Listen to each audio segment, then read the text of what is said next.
accusation made by the child abuse pediatrician, often called a CAP, is at the heart of the decision to remove a child from their parent. But we couldn't get any CAPs to talk with us.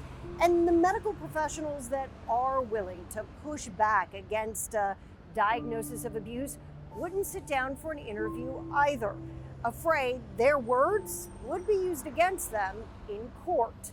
So that's exactly where we went, to court, where medical professionals couldn't dodge our cameras. The case, Daniel Smith. After more than 20 years in prison for killing his baby boy, he wants a new trial. He insists his son died from a brain injury at birth. Now, there are a few injuries that come up most often with these kinds of cases: retinal hemorrhages, bone fractures, metaphyseal lesions, and subdural hematomas. It's not important that you know what those terms mean, just that two doctors can look at the same x-rays, lab tests, and body scans and come up with very different conclusions about how they happened. Abuse to one doctor, maybe rickets, a blood or genetic disorder to another. Case in point. My conclusion in the case after reading all of the records provided to me were that the child died from abusive head trauma. Do you believe that Chandler died as a result of abusive head trauma? No. I believe he died of anoxic brain injury. Basically, a medical condition, not abuse. That means a decision on whether a parent goes to prison or loses custody depends on credibility. And perhaps it's why we found documents like this one, the racket about rickets, an 80-page presentation on how to discredit a defense witness. I've been in the field for a long time. How many people do I know who know what I know? 100. Not one is willing to do this. Not one.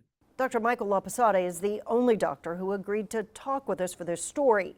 He is the director of pathology at University of Texas Medical Branch, specializing in blood disorders. The trouble is there's more than 100 different bleeding disorders named. And so what they do is they rule out a limited number, 5, 6, and say, that's it. We did all the tests. In 1998, Dr. LaPosada saw firsthand how a misdiagnosis could put a parent in prison.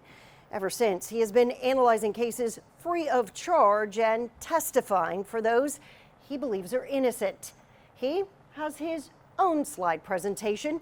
It's called The Worst Misdiagnosis of All.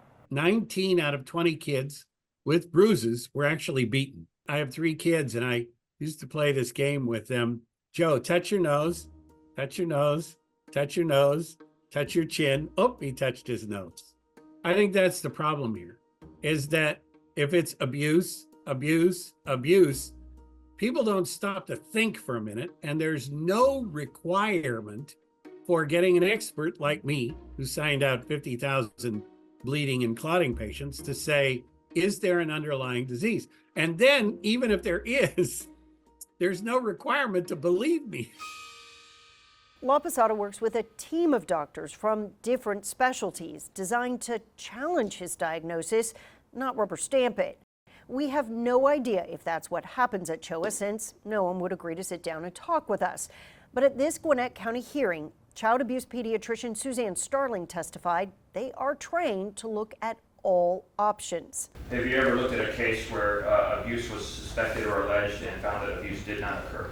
That happens all the time, actually. About 40 to 50% of the time, we actually evaluate children that someone else has thought was abuse, and we don't think it's abuse. In 5 years, medical professionals in Georgia contacted child welfare nearly 7,000 times for some type of suspected abuse involving an infant. But only 345 of those cases were physical abuse. Most of the time, child welfare pointed the finger at the parents. But we couldn't find any data on how many of those parents were like the Glyns, later found innocent and reunited. Smith says he's innocent too and wants a new trial to prove it.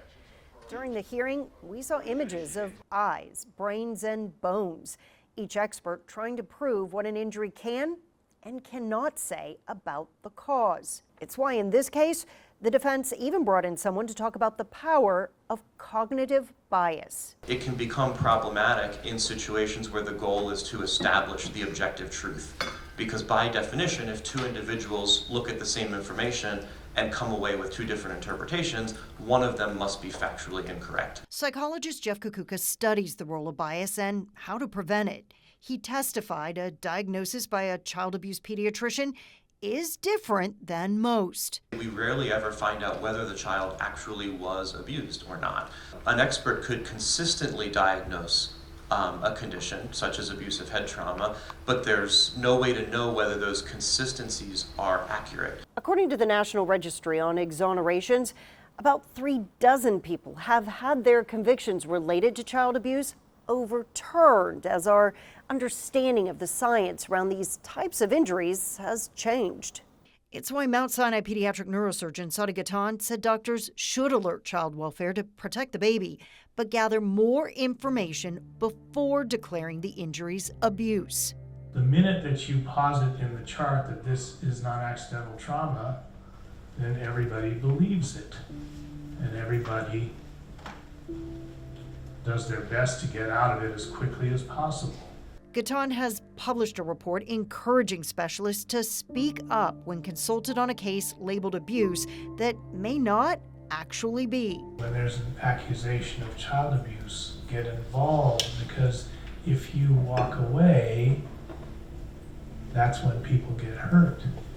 The judge has yet to say whether he will grant Smith a new trial, but parents argue before any case goes to court, they should be allowed an independent second medical opinion.